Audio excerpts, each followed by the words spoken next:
If you want to calculate the expected value of a discrete random variable, this discrete random variable I've explained in the previous topic, the probabilities topic. I have a video on that as well. You might want to check it out. It's the same as the mean, okay? Essentially the same thing. And it's calculated via the sum of, okay, the sigma symbol for sum of the following. All the possible outcomes, okay? So the possible outcome times the probability that the variable x takes x value, okay? This is going to make sense in a second when I show you a table. So you'll be shown a table and you're going to have different outcomes, okay? So 500, 150, those are different outcomes, and the probabilities, this thing here is this column right here, okay? So what you're going to do, you're going to multiply each of them as the formula shows. 500 times 0.01, 100 times 0.05, 50 times 0.1. You're going to multiply all of these, and then you're going to add them together, because this is the sum of all these multiplications. So if we do this, we get final answer 19. Very simple. Another formula to have in mind, okay? So you could be asked for the expected net value, okay?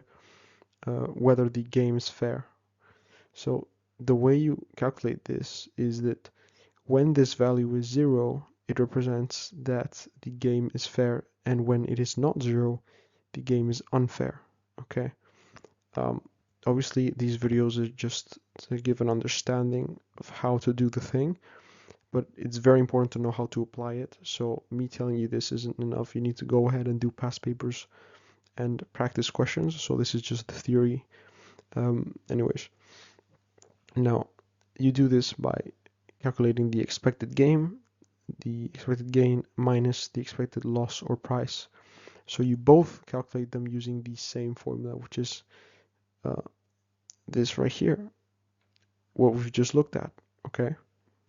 The sum of the outcome times the probability all the time. So the previous formula you use for both of these and apply. When it's 0, the game is fair. When it's not, the game is unfair.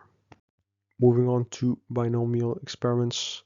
So these happen when the probability is the same for all trials, and these trials have a fixed number. So it's like 5 trials specifically, 6 trials. There's no like indefinite number of trials, okay? So for example, I buy lottery tickets until I win. That's not fixed, okay, because it's until I win. Fixed would be, okay, I'm going to buy 12 tickets specifically. So these trials are also independent of one another, so it doesn't affect the other. That makes sense. Hopefully it should. There's only 2 possible results for each trial, which is that an event will happen, it does happen, or it doesn't. There's no in between. Happens or doesn't. This is the notation you write at the start of each working out you do. So B for binomial distribution, N for the number of trials, and P for the probability of success. X, you just write X, number of successes. And it doesn't need to be X specifically. This needs to be B, but you can use any other letter. Now, for example, what's the probability that the number of successes is 2? Well, this is essentially the probability that the event happens twice. This is what this notation means right here. 2 more formulas, okay?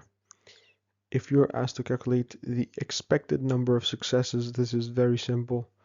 It's just the number of trials times the probability of success. Simple as that. The variance of x. How do you do this? Number of trials times probability of success times 1 minus probability of success. These are in the formula sheet, I believe, so just watch out for the variance and the expected number of successes. Looking at a question for this, so if it's asking for the central tendency or the spread, for the central tendency, what we're going to do is the following. We're going to use the expected values expected number of successes formula. Okay, so we have two different notations here. We have a notation for x. Okay, you can see the x wiggly line b, y wiggly line b. So it's asking contrast the central tendency for the two random variables. Okay, so for random variable x, you can see that n is 6, the number of trials, and the probability is 0.3. So we multiply them. 6 times 0.3, 1.8. Okay, for y it's 5, number of trials, times 0.2, probability, which is 1. We see x has the highest expected value, almost by 2. So this is the comparison we make. Now the spread is the variance. Okay. Now we use the n and the p from before for the two of them. For x, 6 times 0.3 times the 1 minus p. Okay. Gives you this, gives you that. Pretty easy. And if it's asking us to compare contrast, don't forget to write something down. So we can see that x has a higher predicted spread right here in the possible number of defective light bulbs. So I'll also make it contextual to the question. Okay, first example, a coin. Okay, we can already see it's a coin, which means the trials are independent of one another. If you throw a coin one time, it's not going to affect how you throw the coin another time. Okay, so it's still going to be the same probability. So the probability is going to be the same every time, and the trials are independent of one another. Okay. It tells us that it's biased and the probability of head is 0.74.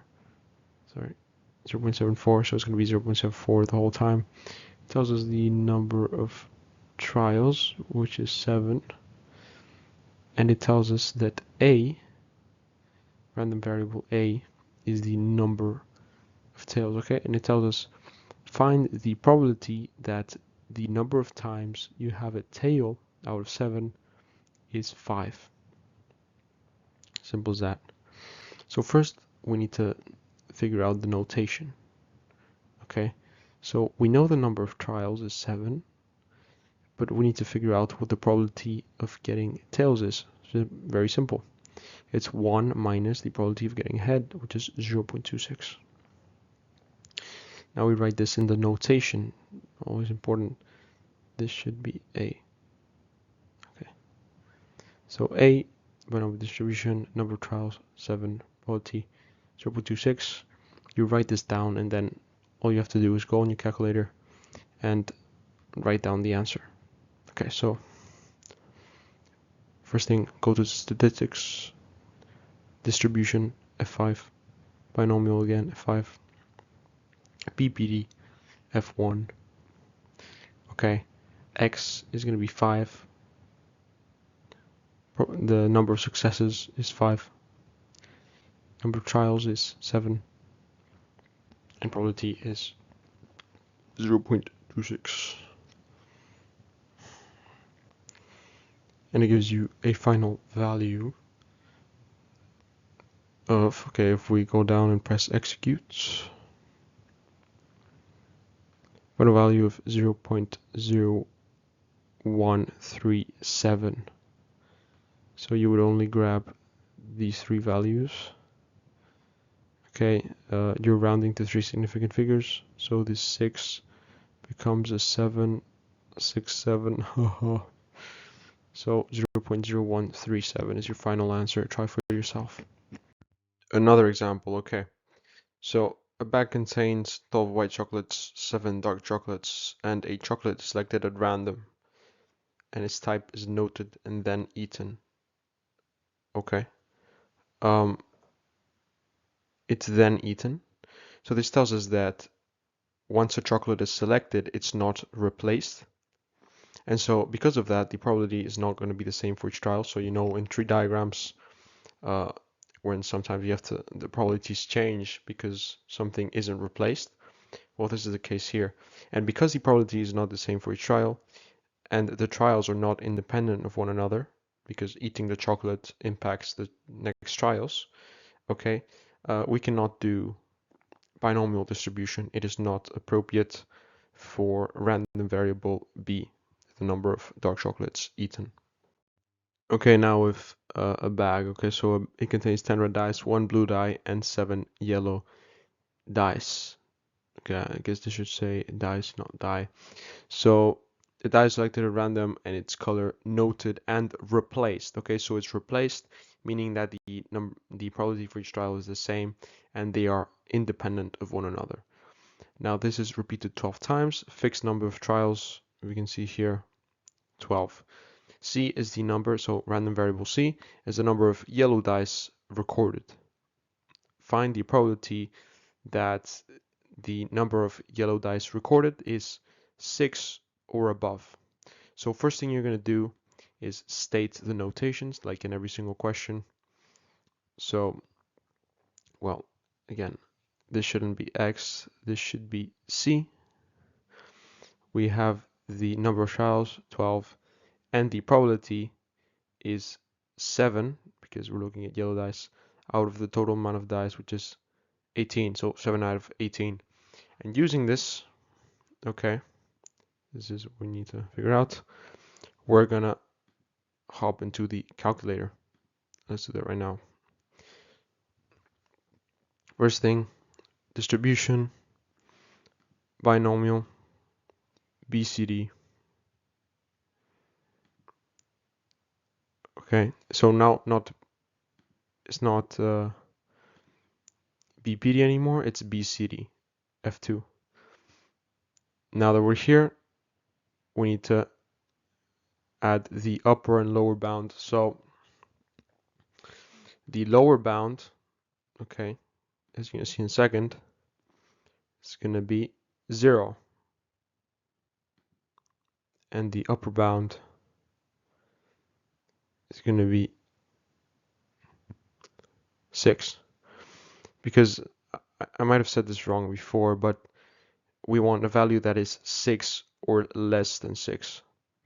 So the smallest it can be is 0, that's why 0 is the lower bound, and the upper bound is 6, because the most it can be is 6, according to this crocodile, this notation here. So that's what gives the different bounds. Now the number of trials is 12, and the probability is 7 out of 18. I'm gonna write that down here.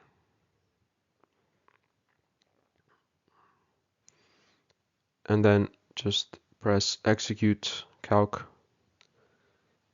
And here we go. So 3 decimal places. It's gonna be 0.861. 0.861. That's your final answer. Check for yourself.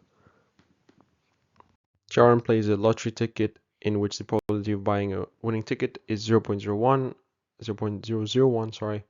So we know that the probability is the same for each trial. E, random variable E, is the number of tickets Sharon buys until he wins a prize. Okay, so because of the until he wins a prize, we can see that there's no fixed number of trials, and hence binomial distribution is not appropriate for random variable E. So you would just write this down and not waste your time doing a calculation.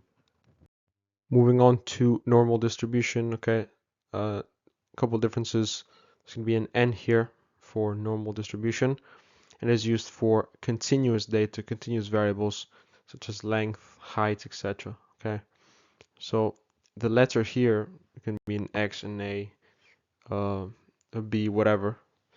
It's going to be a continuous variable. This symbol right here, we know that this symbol is the symbol for standard deviation. This means it's squared, and so this is the variance. Standard deviation squared.